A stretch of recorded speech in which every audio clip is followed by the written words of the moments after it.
করব। দর্শক থেকে বলা হচ্ছে সবাই বসে যান।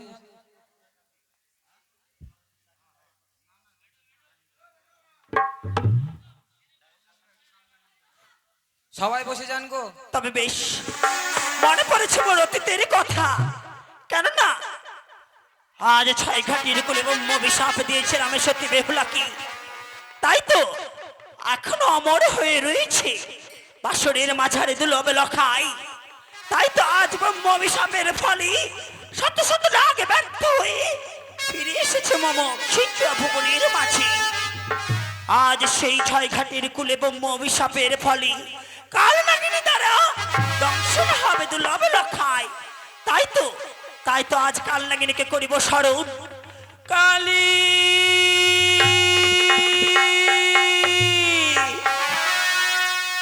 কাল নাগিনী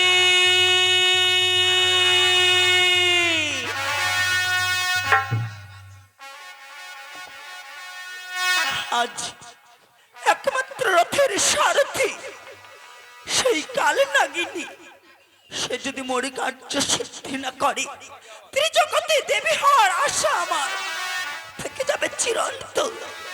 দেবকুলে জন্ম হবে মরি মিথ্যা।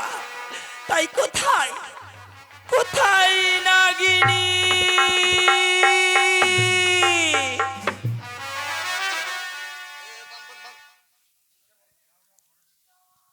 যেদিন হইতে শ্রীকৃষ্ণ ভগবান কাল নাগিনীর নিকটে নৃত্য করেছিল, সেদিন হইতে সেই কাল নাগিনী মম নিকটে থাকে না, সে কাননে বৃন্দাবনে বাস করে। তাই তো আমায় এই মুহূর্তে গমন করতে হবে সেই কারণে বৃন্দাবনে। কাল নাগিনী বলে ও ডাকিছে না না, হে ডাকতে পারে ত্রিপুরারি, আরো ডাকতে পারে বিষহরি। ওই তো মায়ের করুণা আর্তনাদ যেন আমার গর্ণ করে বোঝাচ্ছে। বিলম্ব না করে অবিলম্বে ছড়িয়ে যাবো আমি ওই সাঁওতালি পর্বতে। যাচ্ছি মা।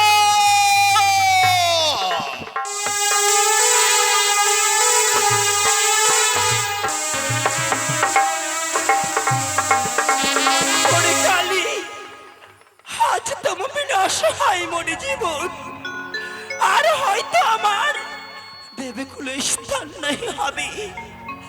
এই 3 প্রহর রাত্রি কেটে গেছে, 1 প্রহর রাত্রি বিরাজমান।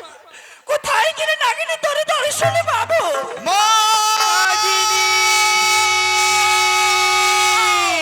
প্রণাম হইতো বুঝে মা। কেন কেন আমায় অমন করে স্মরণ করেছো মা? সত্যি আমি যখন ওই কালী দহের জলে ছিলাম, তোমার ওই করুণা আর্তনাদ যখন আমার গর্ণ গোয়ারে পৌঁছেছে, বিলম্ব না করে অবিলম্বে ছুটে যাচ্ছি মা তোমার নিকটে। বলো বলো মা, এমন কি বিপদে পড়েছো? ওরে নাগিনী, আজ বড় বিপদে পড়ে স্মরণ করেছি তোমারই। তুমি কি পারবে নাগিনী, পারবে আমার এই কার্য সিদ্ধি করিবারে? আজ তুমি পড়েছো বিপদে, আর তোমাকে আমি বিপদ থেকে উদ্ধার করতে পারবো না। এ আমি কেমন পুত্র মা? ওরে নাগিনী, তবে শোনো নাগিনী, তার অগ্নি আমার সঙ্গে তোমায় হস্তের উপর হস্ত রেখে অঙ্গীকার করতে হবে নাগিনী। না মা, এ কখনো নয়। আমি জানি মা, জানি তোমার সহিত রইয়া আছে ওই চাঁদের বাদ বিসম্বাদ। তুমি যদি একটিবার আদেশ করো মা, এই মুহূর্তে আমি ছড়িয়ে যাবো ওই চম্পলাই, আর আমার এই তীব্র বিষের জ্বালা আমি চাঁদকে একটা বলেন ভাবড়িয়া তার সঙ্গ করে দেবো মা। ও কালী রে,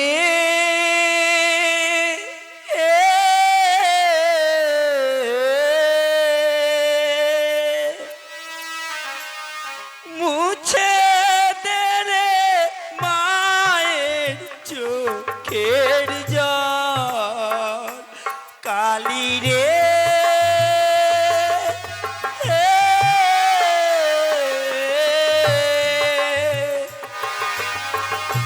মুছে দে রে মায়ের চোখের জল।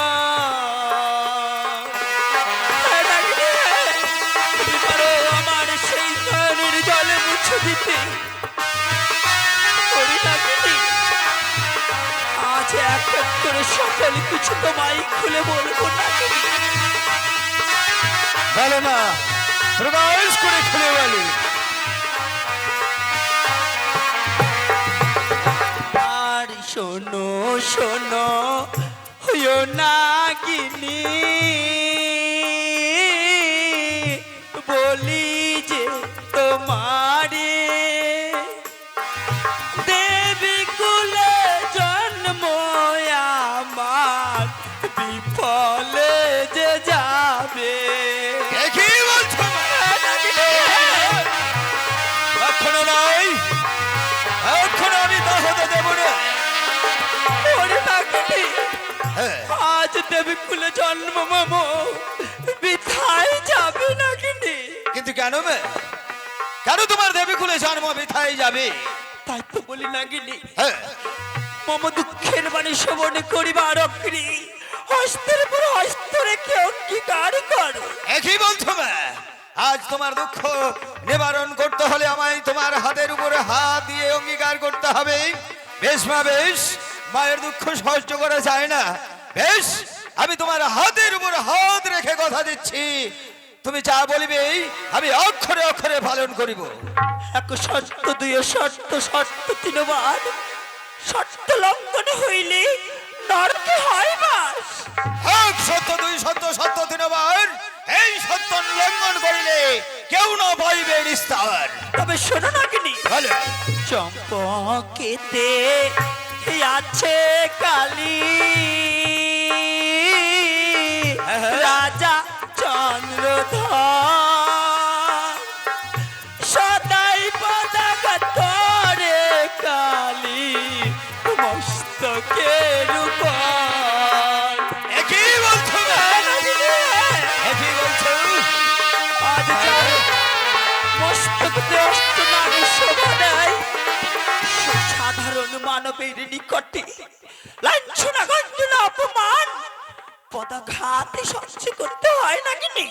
যার ইশারাই ত্রিভুবনের নাগ ছুটে যায় অষ্টকোটি নাগের জননী, সে নাকি সাধারণ মানবের নিকটে লাঞ্ছনা অপমান সহ্য করে নাগিনী?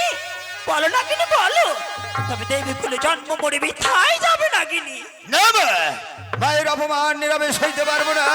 বলে মা, তোমায় কে লাঞ্ছনা গঞ্জনা দিয়েছে? এই মুহূর্তে ছড়ে যাবো মায়ের প্রতিশোধ নিতে। তবে শোনো নাগিনী, একে একে ছয় পুতির মারিলাম আমি, তথাপি না বুঝে চান্দু জয় বিশহরি ও কালী রে।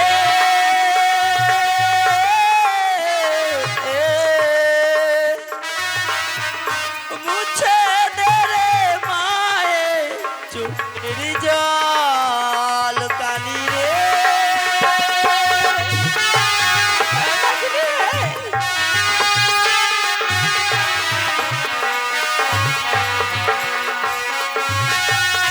বেশ মা,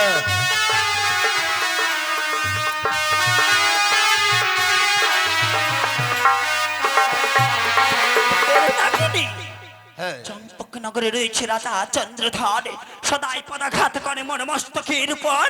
এক এক করে 6 পুত্র মারিলাম আমি, তথাপি না খুঁজে চান্দ জয় বিশ্ব। আমার ভয়তে বান্ধিয়া ছিল হার বাসরে ঘর, সাঁওতালি উদর সে থাই নিশে যাপন করে তাদের কনিষ্ঠ পুত্র দুর্লভ লক্ষিন্দর। হ্যাঁ, তাকে কি করবে জানো না কিনি? তার সুন্দরময় জীবনে খানিতে এক ছবলের ফলে কাল নিদ্রায় ঢেকে দাবি। অসম্ভব মা, এহেন কাজ আমি করতে পারবো না মা।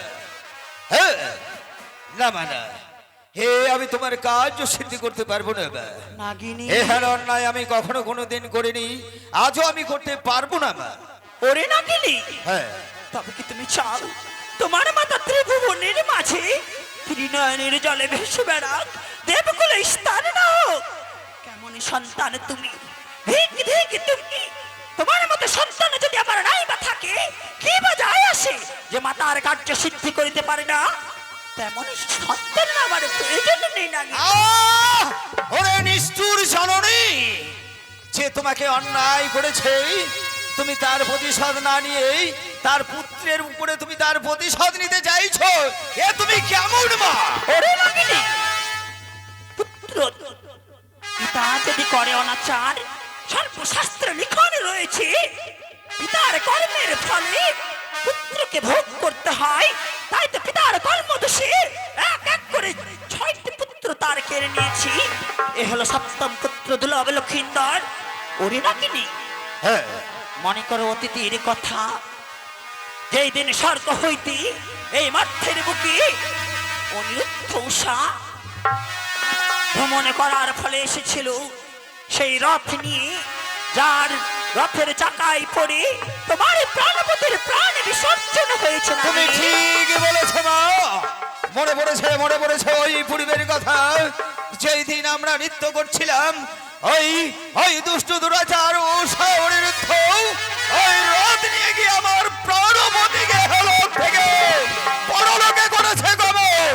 হ্যাঁ মা, হ্যাঁ, সেই দিন আমি কঠোর প্রতিজ্ঞা করেছিলাম, ওরে উষাহরের কোনদিন যদি আমি তোমাকে সুযোগে পাই, এই অন্যায়ের প্রতিশোধ আমি দিলে দিলে আদায় করে দেব।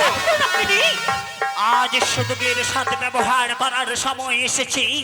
সেদিনে তুমি প্রতিজ্ঞা করেছিলে বলে আজ অনিরুদ্ধ উষা এই মাঠের বুকে মায়ার দ্বারা সৃষ্টি করে জন্ম দিয়েছি। উজানি নগরে এবং চম্পক নগরী তাদের দ্বাদশ বৎসরের জন্য মাঠের বুকে আনয়ন করেছি। আজ সেই দ্বাদশ বৎসরের মাঝে বিবাহের বন্ধনে আজ একত্রিত করে লোহার বাসের ঘরে নিশি যাপন করে। তাই তো নিশি প্রভাত হওয়ার অগ্নি চলো নাগিনী ওই বাসরের মাঝে দংশন করো দুর্লভ লক্ষায়। কিন্তু জানো মা, আমি একাদশী ব্রত পালন করেছিলাম। তাই পালন করার পর আমি এই একাদশী ভঙ্গ করার জন্য আমার সম্মুখ দিয়ে গজবর চলে যাচ্ছিলে। আমি ওই গজবরকে আমি ধরেছিলাম গ্রাস করার জন্য। যখনই তোমার ওই করুণ আর্তনাদ আমার কর্ণকোহারে পৌঁছেছে, আমি গজবরকে ছেড়ে দিয়ে আমি তোমার নিকটে ছুটে এসেছি। মা, আমি যে উপবাস। নাগিনী, হ্যাঁ, গজহস্তি মারিয়া রাখিয়াছিলি একাদশী ব্রত ভঙ্গ করিবে বলে, তাই তো আজ তোমার একাদশী ব্রত ভঙ্গ হয়নি নাগিনী। না মা, তবে বেশ নাগিনী, আমি যদি তোমার একাদশী ব্রত ভঙ্গ করাই, আজ নিজের স্তনের দুগ্ধ পান বেশ। করিয়ে তোমার একাদশী ব্রত ভঙ্গ করাবো নাগিনী। বেশ মা, তাই হবে। আজ যদি তুমি আমার একাদশী ভঙ্গ পালন করে দাও, এই মুহূর্তে আমি ছড়ে যাবো ওই সাঁওতালি পর্বতে। ওই সাঁওতালি পর্বতে গিয়ে আমি এক ছবলে ওই চাঁদের পুত্র দুর্লভের ভাবনীলা ভঙ্গ করে দেব। বেশ নাগিনী, তাই হবে। আসন গ্রহণ করো, কাঁচা দুধ রয়েছে।